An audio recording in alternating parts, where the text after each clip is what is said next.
तो लगातार बड़ी कवरेज न्यूज नेशन पर आप देख रहे हैं। हम आपको दिखा रहे हैं सबसे सटीक सर्वे।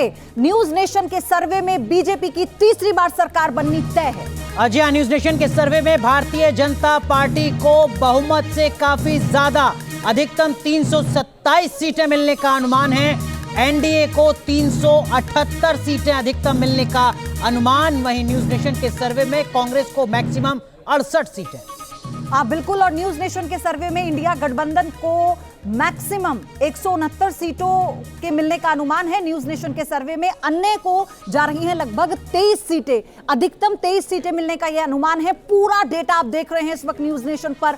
सबसे सटीक सर्वे आपको हम दिखा रहे हैं और हमारे एक्सपर्ट आपको पूरा विश्लेषण हर एक राज्य का बता रहे हैं। क्यों ऐसे जो आंकड़े आपके सामने हैं, क्या इनके पीछे वजह रही है और क्यों ये समीकरण अगर बदले हैं तो कैसे बदले हैं। तो फिलहाल एक बार फिर से आप देखिए किस तरह की पूरी ये टैली है।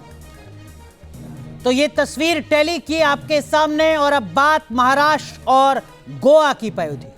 बिल्कुल। सबसे पहले चलिए महाराष्ट्र जो दूसरा बड़ा राज्य है और कैसे यहाँ के समीकरण इस बार बदलते हुए नजर आ रहे थे राजनीति के लिहाज से। आप देखिए, अब बीजेपी को 27 प्लस, कांग्रेस को 21 प्लस, और ये जो फिलहाल अभी आपको हम दिखा रहे हैं ये महाराष्ट्र का है। कुल 48 सीटें हैं और बीजेपी के पास यानी 27 प्लस 27 से ज्यादा सीटें मिल सकती हैं। फिलहाल ये आंकड़ा जो आपके सामने है, और कांग्रेस के पास 21।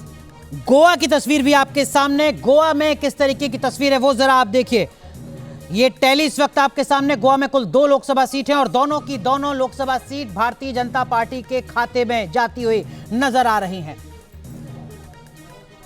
तो खास पैनल हमारे साथ बना हुआ है और इस बीच एनके सर, प्रधानमंत्री नरेंद्र मोदी ने ट्वीट भी कर दिया है। उन्होंने कहा इंडिया हैज वोटेड। उस एक लंबा चौड़ा ट्वीट है, पोस्ट है, जिसमें वो कह रहे हैं कि मैं नारी शक्ति और युवा शक्ति का जो भागीदारी है उसके लिए सबसे ज्यादा शुक्रिया अदा करना चाहूंगा। ये जो टैली दिख रही है सर, इसमें भी आपको लगता है कि युवा शक्ति और नारी शक्ति की सबसे ज्यादा भूमिका है? देखिए, अब अगर हम जीत गए हैं तो आगे आने वाले समय में पता लगेगा कि ये ट्रेंड कैसा था। लेकिन सिर्फ नारी शक्ति या युवा शक्ति नहीं, मुझे लगता है कि अगर ये जो हम लोग दे रहे हैं इसके हिसाब से देखा जाए तो ओवरऑल वोट परसेंटेज अच्छा रहेगा और सीटों का नंबर अच्छा रहेगा और सरकार बनाने जा रही है, हम ये कह सकते हैं। लेकिन ये एक अजीब सा चुनाव था जिसमें आपको कहीं भी कोई आंधी तूफान नहीं नजर आएगा, क्रॉस करंट्स नहीं नजर आएंगी। लेकिन एक चीज जरूर हुई है, इन सब के बावजूद आखिर क्या वजह है कि बगैर आंधी के भी ये आंधी का वो आया है, रिजल्ट आया है। एक ही कारण है कि सोशल मीडिया ने समाज में काफी कंफ्यूजन फैलाया।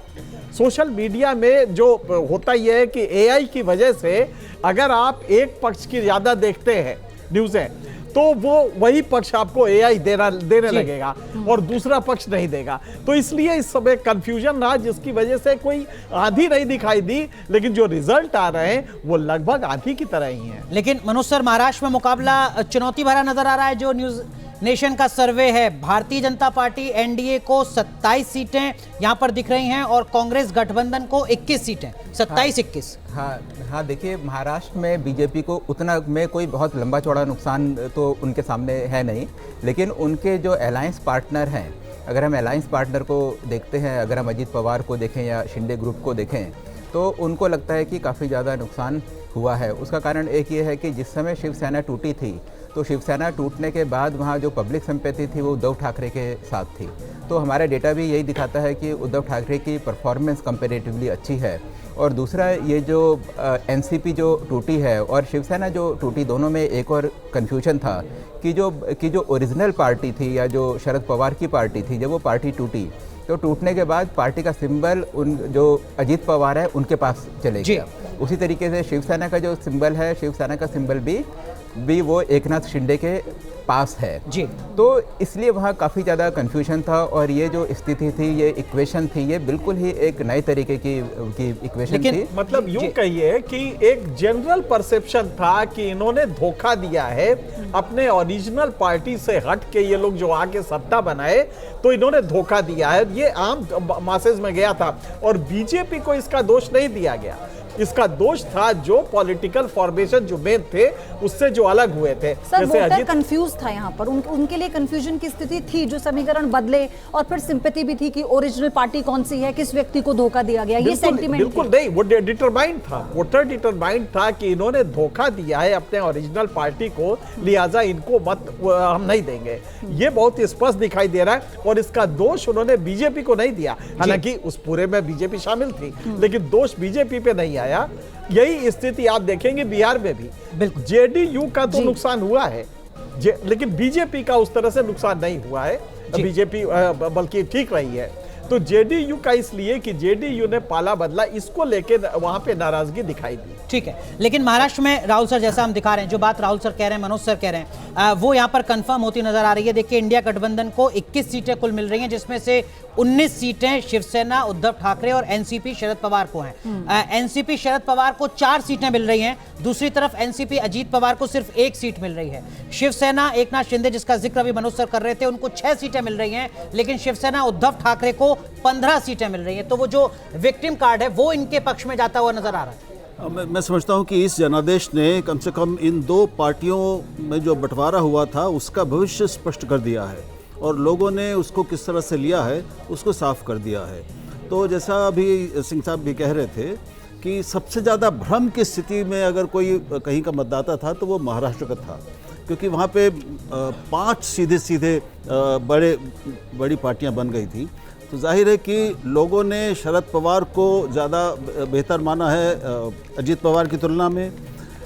उद्धव ठाकरे की शिवसेना को मूल शिवसेना माना है, उसके साथ उनकी निष्ठा बनी रही है और उन्होंने शिंदे की शिवसेना को भाव नहीं दिया है, उसको वो इज्जत और सीटें नहीं बख्शी हैं जी। तो ये मैं समझता हूँ कि महाराष्ट्र की राजनीति में इससे थोड़ी स्पष्टता अब आएगी और अब इन पार्टियों के सामने, ये जो पार्टियां अजीत पवार और शिंदे और इनके साथ जो लोग हैं, अब उनके लिए अगले विधानसभा चुनावों में असली और कड़ी चुनौती उनके सामने खड़ी होगी। लेकिन मनोज सर बहुत संक्षेप में, अगर शिवसेना ना टूटी होती, अगर शिवसेना बीजेपी के साथ ही होती, 2019 वाली तस्वीर होती, तब तो बीजेपी के पास 41 सीटें होती सर, जो घटकर अब 27 रह गई। हाँ, तो ये तो नुकसान होगा। हाँ देखिए लगता तो वो है, ऐसे ही है कि जो पहले वाली स्थिति थी कम से कम वो तो होती ही। अच्छा अनुराग, मैं एक और बात आपको के उसमें ऐड करना चाहूँगा कि आप ये देखिएगा कि यहाँ 2 पार्टीज जिनकी परफॉर्मेंस बहुत अच्छी है, बीजेपी और